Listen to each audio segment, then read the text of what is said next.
Hello, everybody. Long-time viewers, listeners to the show know I'm a very big fan of the movies of Alfred Hitchcock. And one of my favorite of all the Hitchcock movies is North by Northwest. I love it for its American quality, and particularly its visual quality. Really remarkable film. It begins in New York with some incredible images of the modernity of America. Then it shifts to Kansas to the famous images of crop duster aircrafts and a near death experience. And of course, ends perhaps most famously of all, visually at least, on Mount Rushmore. Um, and so I was particularly intrigued to hear of a new book, a biography of Mount Rushmore, appropriately enough called A Biography of a Mountain, by my guest today, Matthew Davis, who is joining us from Washington, D.C. Matt, congratulations on the new book. It's getting a lot of coverage. Are you a Hitchcock fan? Did you see? I assume you've seen North by Northwest. I have, yes. I am a Hitchcock fan, and that movie is great. I was able to rewatch it a couple times for the book and wrote about it in the book as well. So I think it's an important part of the Rushmore story. It's the visual quality, obviously. What is it about Mount Rushmore that drove you to write this biography? You write about the summer of 2020 being existential to many Americans. How did that summer trigger you to do this book on Rushmore? Well, it was both personal and also political and cultural and historical. I mean, my second son was born on June 3rd, 2020, and we could not get to the hospital for delivery in terms of a direct route there because of the streets that were blocked off in Washington, D.C. There's a lot of protests, obviously, because of the death of George Floyd, Black Lives Matter movement. There was a lot of reconsideration of the historical narratives of the United States and how those narratives sometimes find themselves in memorials and monuments. And on July 3rd, 2020, Donald Trump, who was president, of course, gave a speech at Mount Rushmore. And, he was there to celebrate Independence Day. There were fireworks at Mount Rushmore for the first time in over a decade. But he also gave this speech that was, kind of a response to all the tumult that was happening that summer. And he sort of gave a narrow vision of American history and the memorials and monuments that are created to memorialize it. And so I began to wonder why he gave that kind of speech there at Mount Rushmore, as opposed to another location, as opposed to the White House, for example. And so I did a little bit of a cursory research dive into Mount Rushmore, sort of why it's in the Black Hills, who sculpted it, what its original inception was, and just became, really fascinated by its story, and came to sort of think a little bit about how the memorial, how Mount Rushmore really does sort of reflect so many of these grand American myths that we have, whether it's our, westward push in search of our manifest destiny, or our very fraught relationships with Native communities, or our search for gold, these big, grandiose, ambitious projects that we try to do, or these really, really important words like liberty or democracy, freedom, that are so present in American culture, that also are very present at Mount Rushmore. And so, when I began to sort of really focus in on the memorial, I came to see that it really was a window to write about a lot of fascinating topics, and not just American history, but in the American contemporary debate. Yeah, and I obviously want to talk about the politics, which is the core in many ways of the book. But could we agree, Matthew, whether you're on the right or the left, that one of the important narratives of Rushmore is that it actually got built? I'm Yes. talking to you, as you know, from San Francisco. The Golden Gate Bridge is one of the great symbols of early 20th century American life. Can we place Mount Rushmore as a thing that, for better or worse, and depending how you look at it, I guess from left or right, you come up with different answers. But it was a remarkable, or is a remarkable achievement to sculpt these images of the four presidents onto the face of a mountain. Yeah, I agree, and that's why I sort of put it up there with these really big, grand, ambitious engineering projects or creative projects that Americans are known for, whether it's the Golden Gate Bridge or the Hoover Dam or the Brooklyn Bridge. I mean, Mount Rushmore definitely fits into that category. I mean, it was and remains, a massive achievement of engineering, and also of faith. I mean, because the sculptor Gunther Borglum, who I'm sure we'll talk about in a little bit, I mean, he did not really. I mean, today, if you were going to do something like Mount Rushmore, you'd do a bunch of laser scans, and you'd have environmental reports and technology and all this stuff. He didn't really have any of that. He had no idea what he was going to find as he blew up parts of the mountain, and what he was going to be able to carve at the end of the day. So the fact that he did have this vision for what he wanted, the fact that it did actually get built, and the fact that it still stands to this day is, I agree, a pretty remarkable thing. So tell us about this guy. I have to admit, before doing this show, I'd never heard of Gutzon Borgium, and he's not, or Gutzon Borglum has an unusual name. He's not famous in an American sort of pantheonic way as other builders are. Why? I wonder. Tell us about him, his background, and how he got involved in this project. Yeah, he's a really fascinating character. I mean, so he was born in what is now Idaho. His parents, interestingly, were immigrants from Denmark who were also Mormon. And so he was born into his father married two sisters.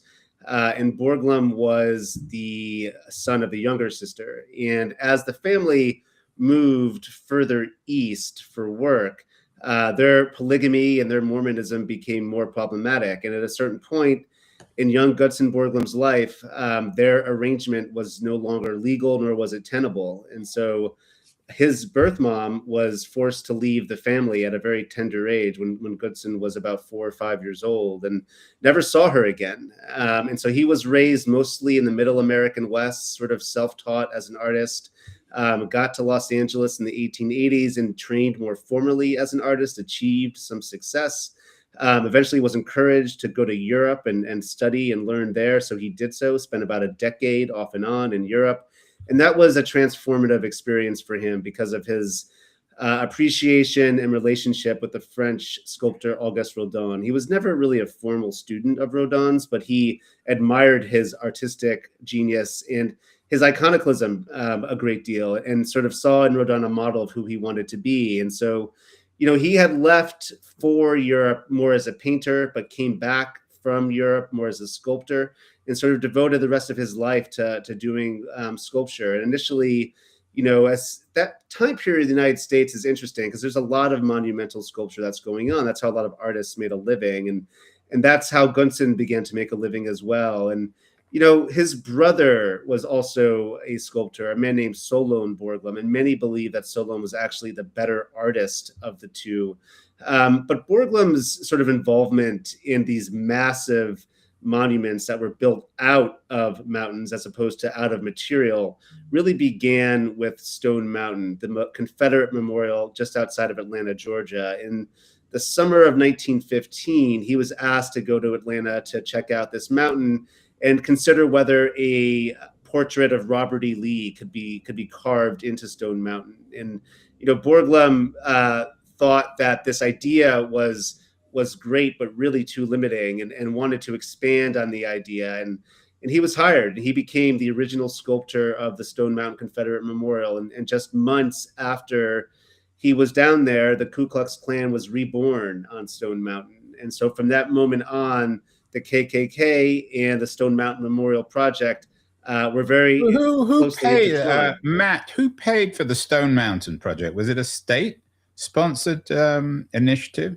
No, it wasn't state sponsored. It was mostly through private funds for a while. And again, the Klan was very heavily involved in raising that money. But what actually caused Borglum to be fired from Stone Mountain had to do with there was a plan to have the U.S. Treasury actually print out a coin that would support the Stone Mountain Memorial. And I mean, think about the time period. This is the 1920s at this point. So 1924, 1925. And the U.S. Treasury is it's just decades after the Civil War, and the U.S. Treasury is going to be printing a coin for the Confederacy to have a memorial to honor it.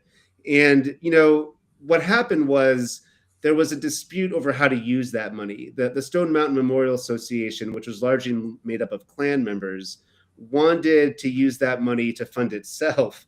And not so much do these grandiose projects or artistic schemes that Borglum wanted to do. And Borglum did not want to use the money in that way. And so he put up a stink. The Memorial Association fired him. So he didn't have so coming back to Borglum and the Robert E. Lee image, he didn't have any problem carving the image of Lee onto an Atlanta mountain. He was just more concerned with the politics of the project. No, Borglum, he embraced the politics of the project. I mean, whatever you read of his letters from that time period, he is incredibly sympathetic to the Ku Klux Klan. He's very my question was exactly that. I didn't mean the politics of the project. I mean the details of the project versus the politics of the endeavor. So he was sympathetic to the Klan and Lee. He was very sympathetic to the Klan. He was very friendly with its leadership. He introduced its leadership to national leaders like presidents and senators, and he was someone who adhered to many of their beliefs. He was a nativist. He was virulently anti-immigrant. He was anti-Semitic. All important parts of Klan ideology, if you will, back in the 1920s. And also, we've done some shows on the Klan, Matt. At that point, the organization was, if anything, virulently anti-Catholic, which is ironic these days. So he would have been against what? Jews, blacks, and Catholics mostly. Exactly. Yeah. And it's funny you say that, because though he was born into a Mormon family, Borglum received Catholic education at one point, and his father had them. I don't know if they were baptized into the Catholic faith, but he was certainly affiliated with the Catholic faith when he was a younger man. And there was some speculation that the Klan did not like that background of his. But Borglum, he was in some ways an ideologue, but in other ways he was a practical artist that wanted to sort of butter up to the people who were operating the purse strings. And so there is that element to it too, where he wanted to see this project through. He wanted to see Stone Mountain Memorial get built in the vision that he had. And when he was fired from there in early 1925, he destroyed the original models of Stone Mountain. He said, if I can't build this in the way that I want to do it, no one's going to do it. And so he destroyed the models. The Stone Mountain Memorial Association got wind of this, thought that was illegal, sent a police officer to arrest him on a felony charge.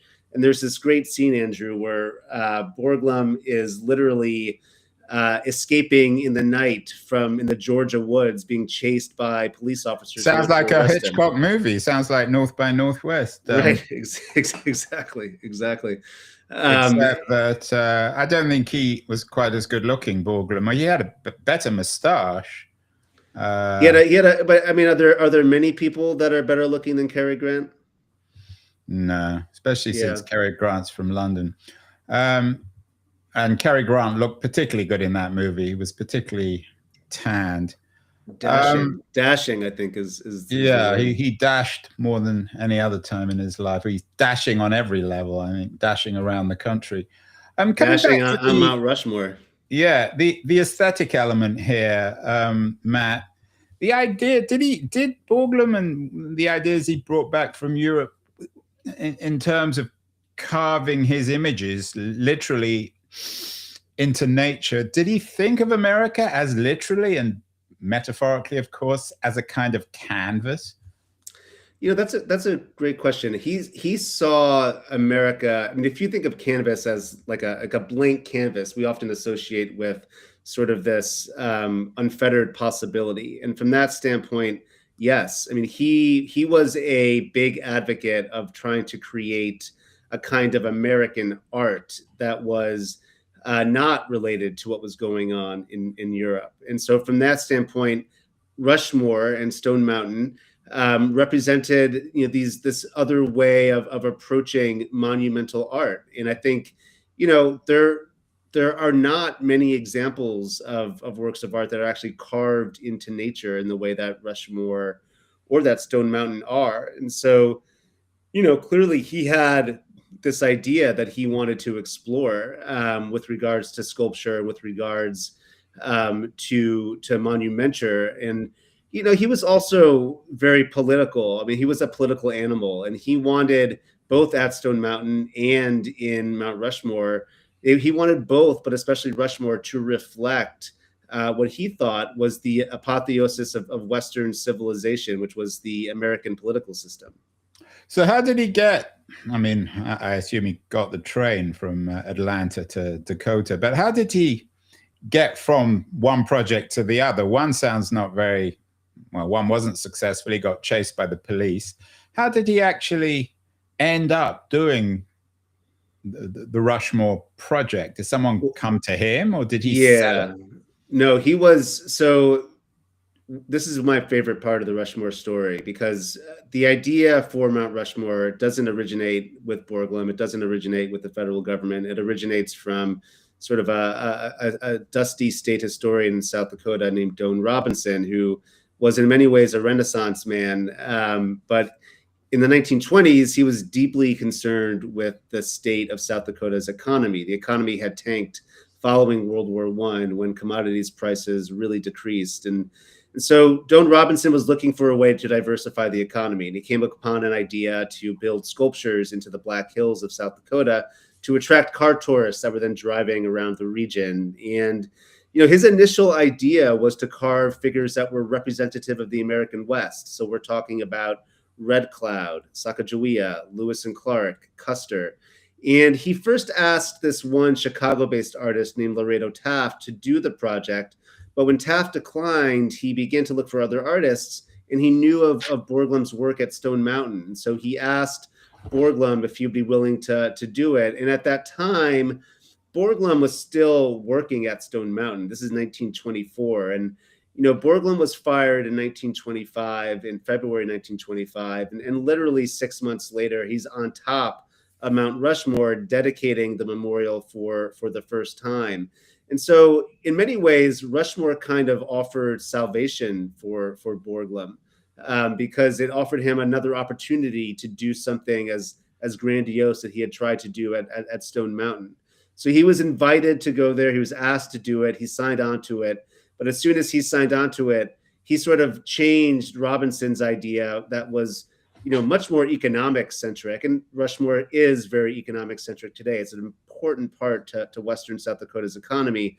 But Borglum decided to make it more political, and he wanted to reflect this idea of American empire, American exceptionalism, through the faces of these four presidents specifically. And he landed on these four faces pretty soon after he took over the project, and he never really deviated from them. There was oftentimes debate to whether one or another person should be included.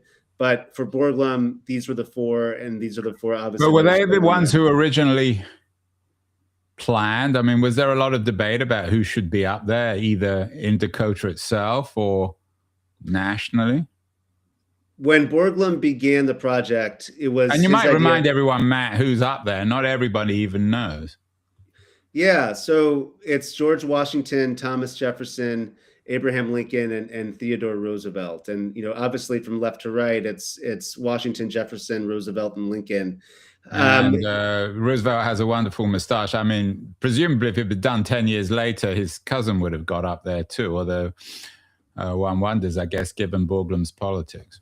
Yeah, Theodore Roosevelt was also a close friend of Borglum's. So that was another added bonus to including his friend Teddy on there. But he was very early on decided those four presidents should be on there. And like I said, I mean, people lobbied for other people to be included. Some wanted Calvin Coolidge, some wanted Woodrow Wilson. The 1930s, there was a huge push to have Susan B. Anthony be on there. And, Borglum entertained Susan B. Anthony being on there because, somewhat cynically, in my opinion, he thought that that would endear him to Eleanor Roosevelt, of course, who was the first lady at the time. But he never seriously considered putting anyone else on there. He had his four, and he wanted to stick with them. Would it be fair to argue that, I mean, of all the four, I mean, they're all, I guess, in their own way. I mean, Lincoln has to be up there, I guess. But Teddy Roosevelt, not everybody loves him, but he needs to be up there because he was the champion of the American landscape, in particular of landscapes like this. So having Teddy Roosevelt up there perhaps is slightly less controversial than perhaps Jefferson, given his slave-owning past, or is that unfair? Well, I mean, the way that Borglum thought of it is that each president represented some contribution to American empire. And so for Washington, it was the birth of the United States, Jefferson, the expansion through the Louisiana Purchase. Lincoln was the salvation and preservation through the Civil War. And Theodore Roosevelt was sort of its development and unity. And he specifically was thinking about the Panama Canal with regards to that. And so those were the reasons that Borglum wanted those four individuals on there. For us today, I mean, certainly there are a lot of conversations about, many of our former presidents, Jefferson being top up there, about, his past and what he contributed versus, his checkered history with not just with slavery, but with obviously, fathering children through his slave, and a lot of the more recent sort of revelations about his past. And, but Borglum didn't consider any of that because none of it was really present when he was building the memorial in the 1920s and 1930s. He wanted those four people to represent his vision of the United States, and they did, and they're still there. How much of an achievement intellectually, artistically, I mean, in engineering terms, how long did it take? And how would you analyze the quality of Borglum's work? I think from an engineering perspective, it's a huge achievement. I mean, it took about, the first drill bits went into the mountain in 1927, in the summer of 1927. And construction stopped in 1941. So you're talking about a 14-year project that technically is not finished. I mean, Borglum's vision for Mount Rushmore went beyond what you see on the mountain and went into, he wanted to create what's called the Hall of Records with, he wanted to put the original documents of the Constitution and Declaration of Independence in there. He wanted to include many more smaller busts of Americans who had contributed to the American project. So he wanted to do more things. But from the time it started to the time it ended, when it ran out of money in 1941, I mean, you're talking about a 14-year project that is, had fits and starts. It wasn't always fluid, especially at the beginning. But as soon as the federal government got involved, it was pretty consistently every summer before, it got really cold in South Dakota, construction was going on. And, you compare it, we were comparing it just a moment ago to like the Hoover Dam, for example, which, had many people die in the building of the Hoover Dam. No one died in the construction of Mount Rushmore, even though many people were dangling hundreds of feet above the ground in these small chairs, holding very heavy equipment to carve and to blast off different parts of the mountain. And so, Borglum used what's called the classical pointing method to transfer his models, his smaller models he made of Rushmore, onto the mountain itself. And it's sort of a way of sculpting bigger projects that were used in antiquity. And so Borglum transferred those ideas to Mount Rushmore. And, as I mentioned at the beginning, I mean, part of this did really involve an act of faith because they used dynamite initially to blow off stone from the mountain. And so they blew off more and more, just hoping they would find granite that'd be able to be carved in ways they wanted to carve it. And so there was, a great deal of uncertainty and a great deal of error, actually, that took place at Mount Rushmore. I mean, if you see the mountain today, you notice that Jefferson's on Washington's right. Jefferson was originally supposed to be on Washington's left, but they blew up too much of the mountain, so they couldn't have the carving there be sturdy enough. So he was moved. I had great conversations with the South Dakota Artist Laureate, a man named Dale Lamphere, who had the opportunity to carve a replica of Mount Rushmore back when it celebrated its 50th year of completion. And he was telling me that he got to scale up and down the mountain a little bit, and the mistakes, the boreholes that were made in Washington and Jefferson are much greater than when you see in Roosevelt and Lincoln, which came later when they got a little bit more used to what they were working with and the processes by which they were working. And you can even see like in the details, right? I mean, you mentioned Roosevelt's mustache. Roosevelt's glasses are also very fascinating. Lincoln's beard are much more detailed. And that is really, I think, in part a reflection of the fact that those two men were born in times of photography where you can get greater detail on their faces. But it's also, born from the fact that those were the two last faces that were carved, and they just got better at what they did.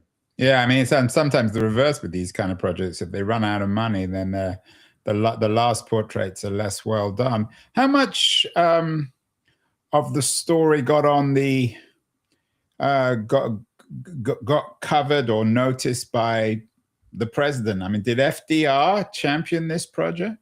He was a huge champion. Yeah, this fell right in his wheelhouse with regards to big public works projects to help the United States through the Great Depression. He was a huge supporter financially of the project when he was in office. And how many men were involved or people involved in actually in the project from beginning to end?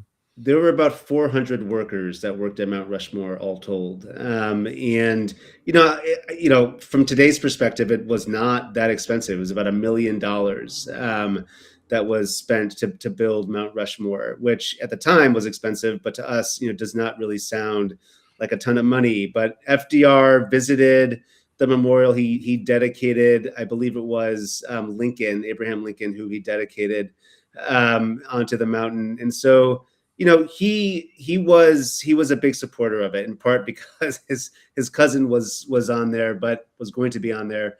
But he really believed in what Borglum was doing.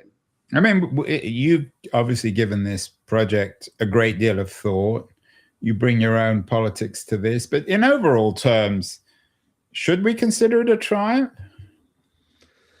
Well, I mean, it depends what you mean by a triumph. Should you consider it depends what you mean by a triumph, not what I mean. We know what the word means. Well, I mean, I think that from an engineering perspective, it's impressive. I think from a broader historical perspective, in terms of where this project was completed, where it was built, I think it offers less triumph and more questions and more problems, and that's in large measure because of the really fraught history of the Black Hills. I mean, the Black Hills of South Dakota, where Mount Rushmore is sacred land for the Lakota. They call the Black Hills the heart of everything that is. And these were the indigenous people who were there before the Europeans showed up. The Lakota were definitely there before the Europeans showed up. Many other tribes were in the Black Hills as well.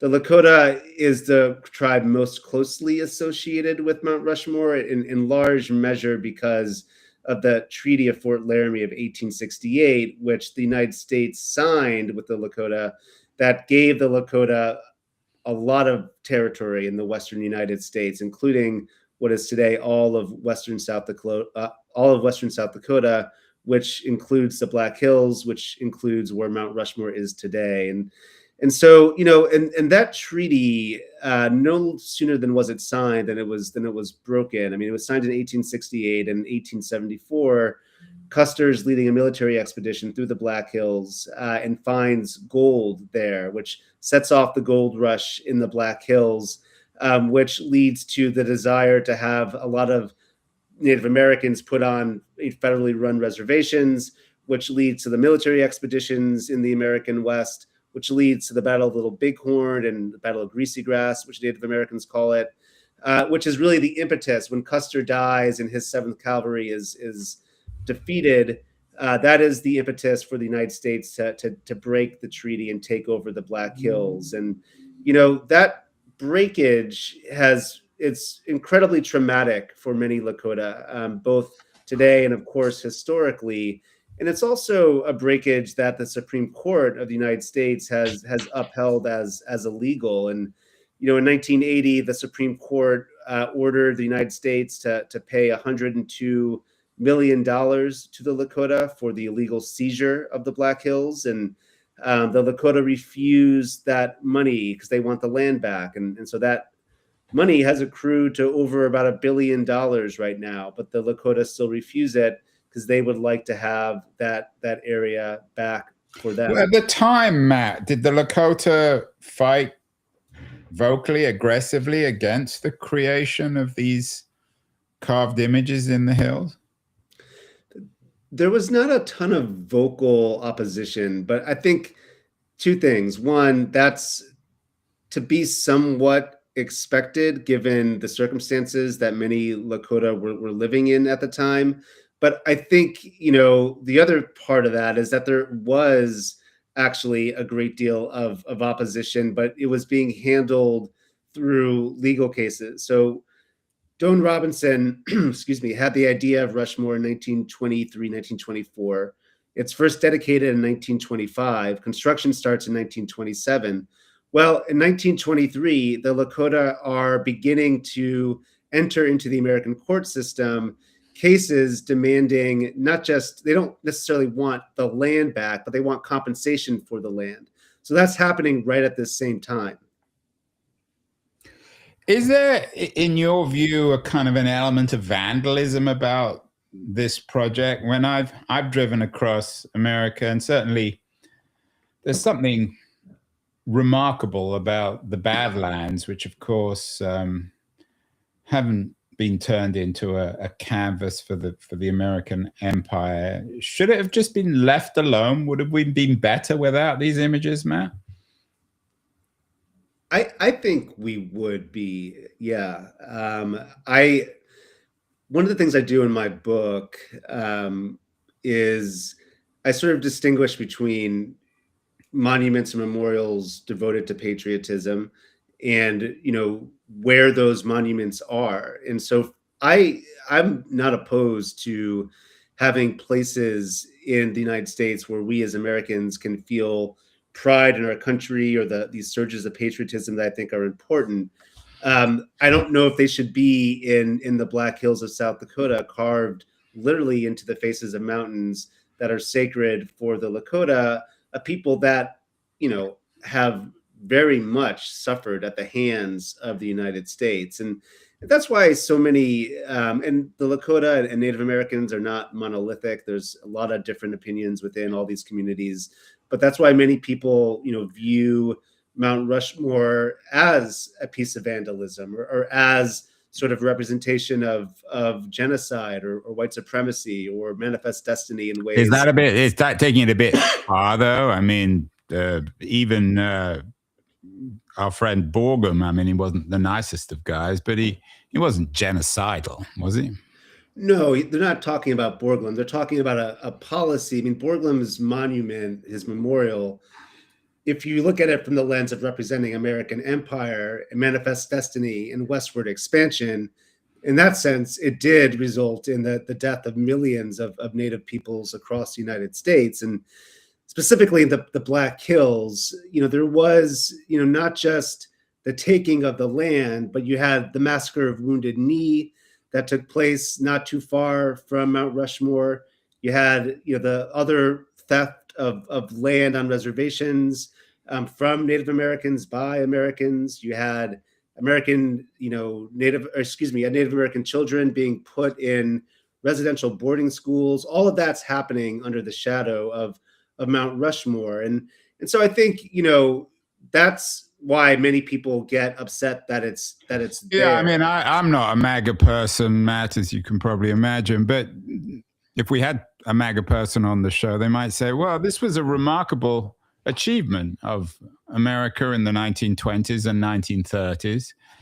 And warts and all, the idea that it's somehow genocidal because it was built on the grounds of the native people is tendentious, to put it mildly. I mean, it can. I mean, one doesn't have to be even a MAGA person to be slightly skeptical of the association of Mount Rushmore with genocide. Well, those are not my thoughts necessarily, Andrew. I'm giving you the perspective. Well, what do you think? What I think is that Mount Rushmore, I don't think it's going to go anywhere. I don't think it's going to be blown off the mountain. I don't think that's for sure. Yeah, especially in Trump's America, it's unimaginable. Right. And I don't think the land's going to be given back to the Lakota.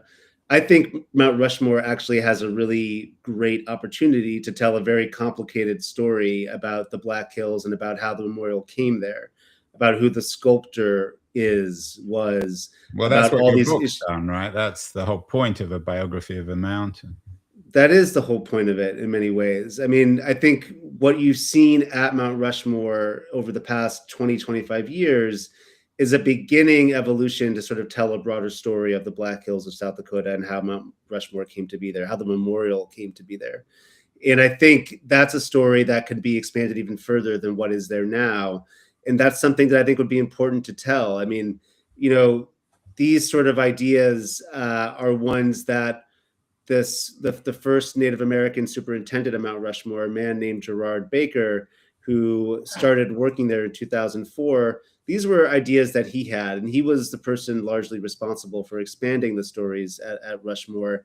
And I think, you know, if you can sort of if a visitor could go there, admire the feat of engineering that Gunnison Borglum achieved, admire sort of the story behind how the memorial came to be, even admire to a degree, you know, what these four presidents achieved, all within the context of understanding that how the memorial came to be there, how the Black Hills changed hands from Lakota land to American land is a very sad story that should make people upset and should make people think. So I think if you can do all that in a space, I think that makes us richer and better as Americans.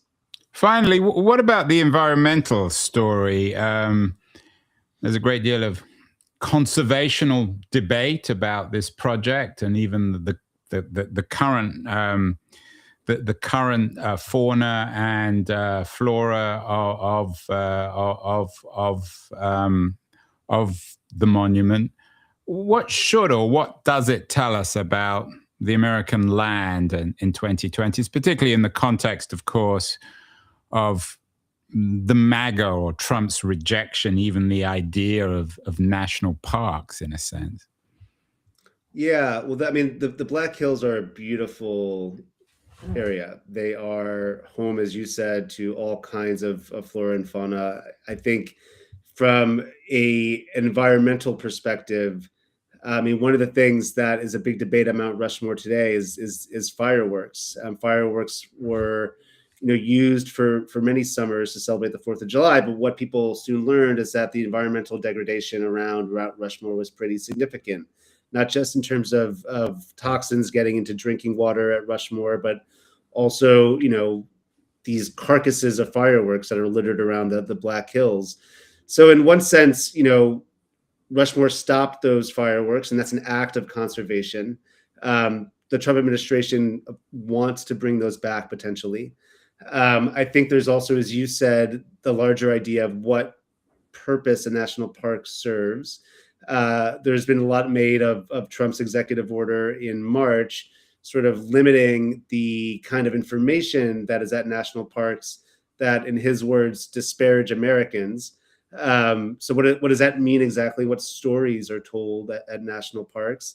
And then the broader idea of conservation for Mount Rushmore in particular, I mean, you know, there is a great deal of upkeep that needs to happen at the memorial. I mean, it's exposed to the weather in ways that other memorials are not potentially. And so there's moisture issues, cracks issues. There's, you know, unstable parts of the memorial, of the monument. How do those get addressed?